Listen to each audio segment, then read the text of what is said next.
Madali lang itong lutuin, guys, yung mga ganitong klaseng mga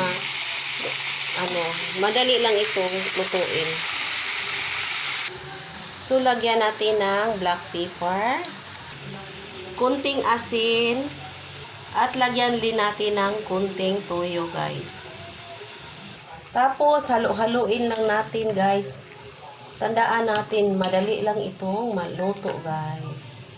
Nilagyan ko pala, guys, ng siling mahaba. Pinutol ko para may kunting anghang, guys. Kasi masarap yung may kunting anghang.